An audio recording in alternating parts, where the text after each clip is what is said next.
If you want to win an NBA championship, if you want your franchise to sell out arenas, you need a superstar in your lineup.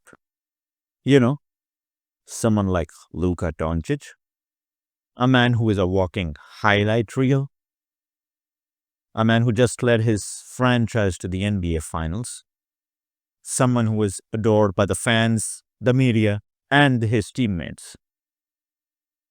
If you have someone like that in your franchise, that would be a pretty good spot to be in.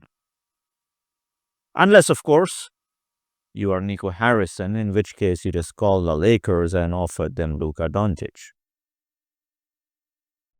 Let's get one thing clear.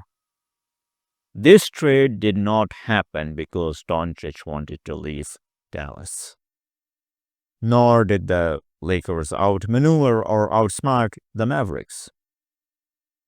There's only one reason why this trade happened, and it's because Mavericks wanted to trade Luka. It would be absurd to suggest that the Mavs considered AD to be a better basketball player. AD is a better rim protector, a more commanding physical presence, and one of the best defensive players in the NBA. But in an offensive-centric league, every team wants a dominant offensive weapon as the cornerstone of their franchise.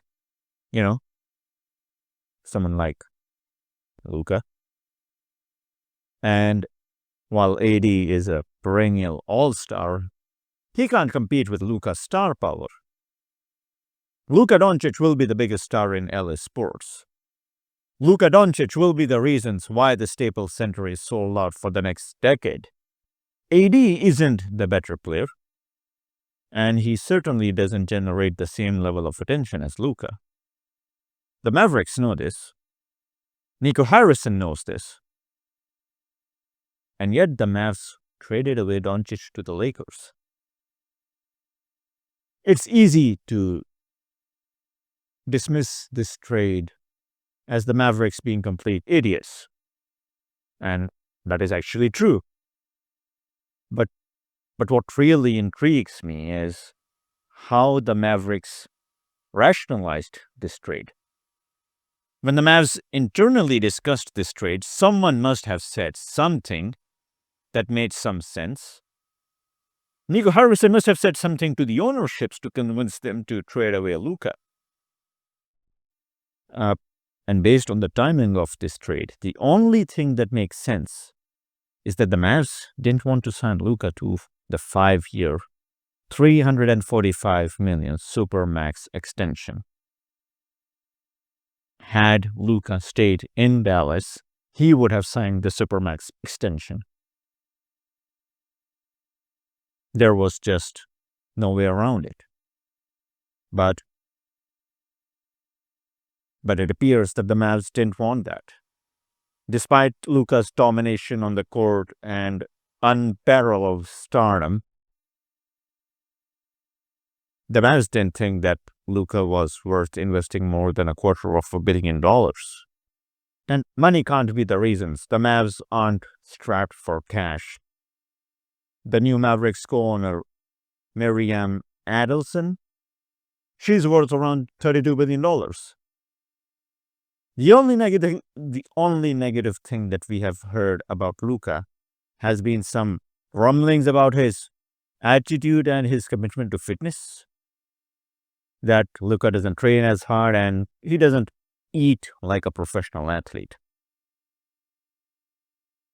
If that is the case, perhaps the Mavs thought if Luka wasn't committed to his diet and training now, surely these issues would only amplify once he signed the mammoth contract extension.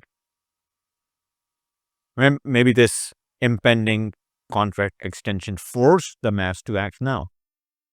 Maybe if the extension wasn't due so soon, Luka would still be in Dallas as outsiders, as fans. We have limited information about Luka Doncic. We can only speculate why this trade happened. The only party that knows the ins and outs of the situation of the Dallas Mavericks, and they chose to trade away their generational superstar rather than sign him to a long-term contract extension. Make of that what you will. What is even more outrageous is the fact that they let him go for so cheap. Anthony Davis and a first-round draft pick? How desperate were the Mavs? And what exactly would need to happen for the Mavs to win this trade? Would a championship justify trading away a generational superstar that is the face of your franchise? Would winning 2 championships justify this trade? 3? I think no matter what the Mavs go on to accomplish, the only way Nico Harrison's decisions will be justified is if Luka completely goes off the rails in LA and pulls a Zion. Otherwise, no number of championships will ever heal the broken hearts of the Maverick fans.